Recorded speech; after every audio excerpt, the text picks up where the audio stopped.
Assalamualaikum warahmatullahi wabarakatuh.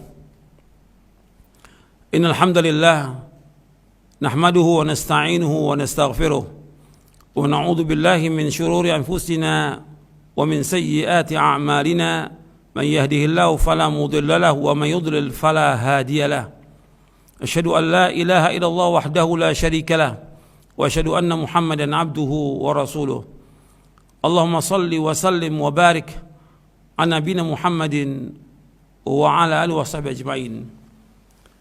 Kepada kaum muslimin yang mudah-mudahan dirahmati oleh Allah Ta'ala di masa wabah ini, dan juga sesudah ada usaha untuk kita mengembalikan kepada seperti semula, yaitu di masa new normal, ada aturan-aturan yang sudah dibuat baik oleh pakar kesehatan maupun yang lainnya, seperti mencuci tangan, menjaga jarak, mengikuti protokol kesehatan, dan juga menyempurnakan yang lainnya.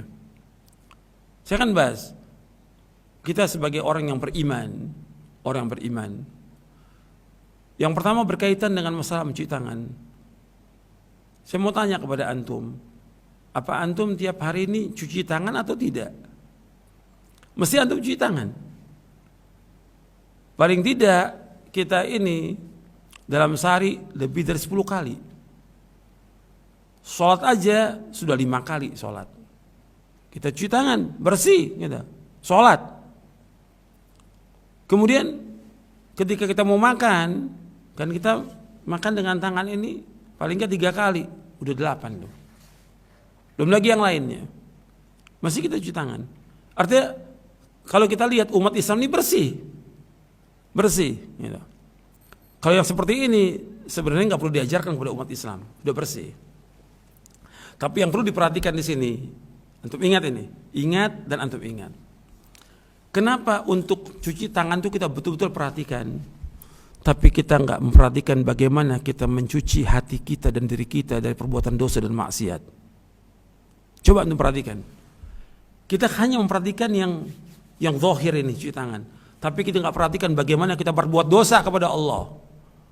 Bagaimana kita membersihkan hati kita dari perbuatan kesombongan, keangkuhan, tidak taat kepada Allah dan Rasulnya, membangkang perintah Allah dan Rasulnya, berbuat dosa dan maksiat. Apa kita nggak perhatikan tuh? Orang beriman, pandangannya tuh jauh. Orang yang beriman itu tidak sekedar yang nyata, cuma cuci tangan. Anda melihat ketika Nabi SAW menyebutkan tentang masalah wudhu, Nabi nggak sebutkan tentang membersihkan badan aja, tapi Nabi sebutkan Allah akan gugurkan dosa-dosanya dengan dia berwudhu. Gugurkan dosa-dosanya. Nah, kita terus, bukan hanya saat wudhu aja, bagaimana kita membersihkan diri kita dari perbuatan dosa dan maksiat. Ini orang beriman. Dosa kita ini banyak sekali. Sampai kata ulama salaf itu, kalau seandainya dosa kita berbau, nggak ada yang dekat dengan kita. Dosa kita kepada Allah, dosa kita kepada orang tua kita, dosa kita kepada tetangga, dosa kita kepada orang lain. Dosa banyak, dosa kita berbuat dosa. Makanya taubat kita kepada Allah atas semua dosa. Adanya bencana, adanya musibah, adanya petaka, adanya kesulitan dengan sebab dosa-dosa kita. Wa ma asabakum min musibatin fa bima kasabat aydikum wa ya'fu an katsir. Apa saja musibah menimpa kalian dengan sebab dosa-dosa kalian, dan Allah banyak memberikan maaf. Di dalam surah Asy-Syura, surah 42 ayat 30. Karena kalau kita banyak dosa, apa kewajiban kita? Ya taubat kepada Allah. Ya ayyuhalladzina amanu tubu ila Allahi taubatan nasuha. Wahai yang beriman, taubatlah kepada Allah dengan taubat yang nasuh. Taubat yang ikhlas, taubat yang jujur. Ini perhatikan, taubat kepada Allah. Kita banyak dosa. Jadi kalau kita lihat disuruh cuci tangan, kenapa enggak kita cuci dosa-dosa kita dengan taubat kepada Allah, dan kembali kepada Allah, melaksanakan perintahnya, menjauhkan larangannya. Taubat, bersihkan hati kita dari banyak dosa ini. Dosa ketamakan kepada dunia, kesombongan, keangkuhan, membangkang perintah Allah dan Rasulnya, merasa hebat, dan yang lainnya. Ria, dosa-dosa banyak. Tamak kepada dunia, dengki, iri kepada orang, Dalam ketika orang bawakan keterangan, bawakan dalil, kita malah melecehkan orang bawakan dalil. Kita menghinakan orang yang bawa dalil itu. Orang bawakan dalil Quran Sunnah dilecehkan, diejek. Apa bedanya antum dengan orang-orang jahiliyah yang dibawakan dalil mengejek? Ini berarti ada yang nggak beres. Di mana nggak beresnya? Di hatinya yang nggak beres ini. Kotor hatinya, cuci dosa itu dengan taubat kepada Allah. Itu yang pertama.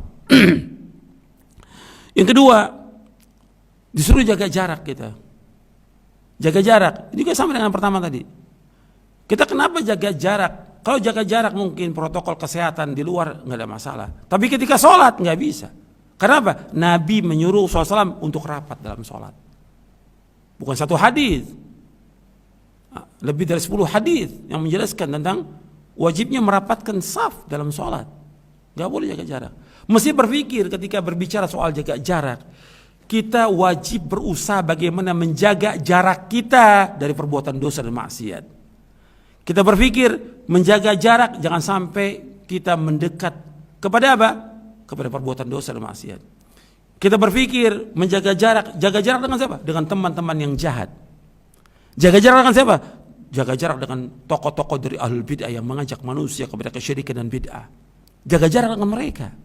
Maka Nabi bersabda SAW berkaitan dengan masalah teman, itu punya pengaruh. Itu jaga jarak dengan teman-teman yang jahat. Kata Nabi, la tusahib illa mu'minan wa la ya'kul ta'amaka illa taqiyun. Janganlah kalian bersahabat kecuali yang beriman saja, dan jangan makan orang yang bertakwa. Jangan bergaul dengan orang-orang yang tidak baik. Jaga jarak dengan mereka. Betul, tapi bukan dalam sholat jaga jarak. Jaga jarak dalam pergaulan. Jangan kita berteman dengan ahlul bid'ah. Jangan berteman dengan orang berbuat syirik. Jangan berteman dengan teman-teman yang jahat, yang tidak baik. Jangan berteman dengan orang-orang yang tidak melaksanakan perintah Allah dan Rasulnya. Jangan berteman dengan mereka. Kenapa? Agama kita tergantung dengan teman kita. Nabi bersabda SAW dalam hadis yang hasan, al-mar'u ala dini khalil falyanzur man khalil. Seorang itu agama tergantung temannya, kepada siapa berteman.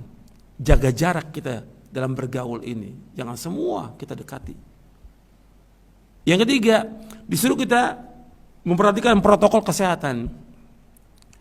Orang Islam tetap menjaga soal kesehatan ini. Karena Islam mengajarkan demikian. Tapi kita menjaga gak tentang protokol hukum Allah? Ini halal, ini haram, ini boleh, ini tidak, ini tauhid, ini syirik, ini sunnah, ini bid'ah. Kita jaga nggak itu? Mesti orang beriman menjaga itu. Orang yang beriman mesti menjaga. Ini kan kita terbawa arus nih, protokol kesehatan. Betul kita jaga itu. Tapi yang lain tentang hukum-hukum Allah kita jaga nggak? Hukum Allah. Mesti kita jaga. Jangan sampai kita jatuh dalam kesyirikan.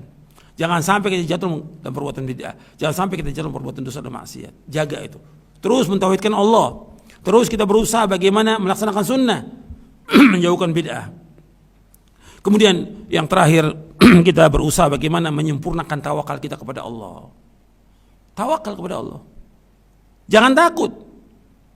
Dengan adanya wabah dan segala macam, jangan takut. Kita orang beriman. Takut hanya kepada Allah. Kita ngaji, kita nuntut ilmu, kita belajar supaya takut. Takut apa? Takut kepada Allah.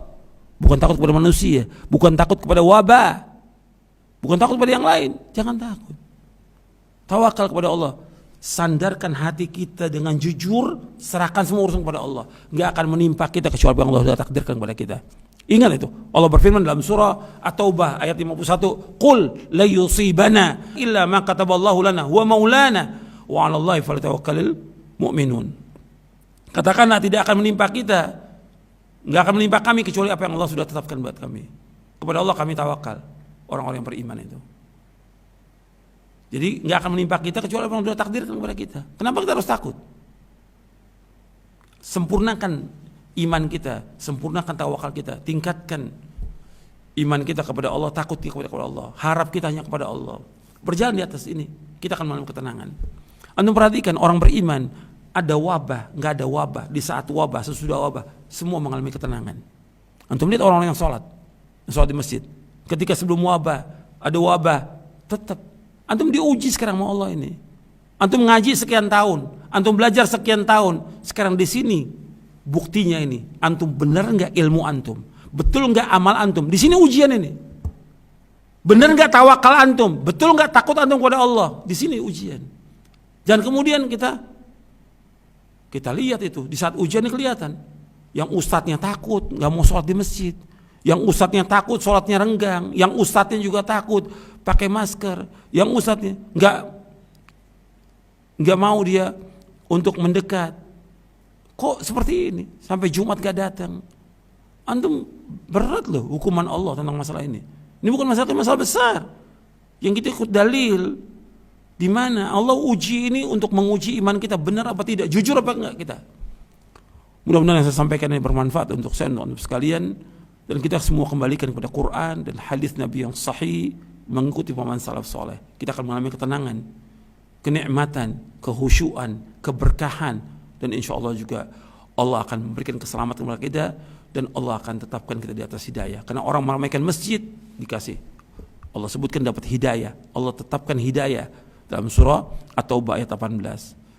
Mudah-mudahan yang saya sampaikan bermanfaat untuk saya dan untuk sekalian.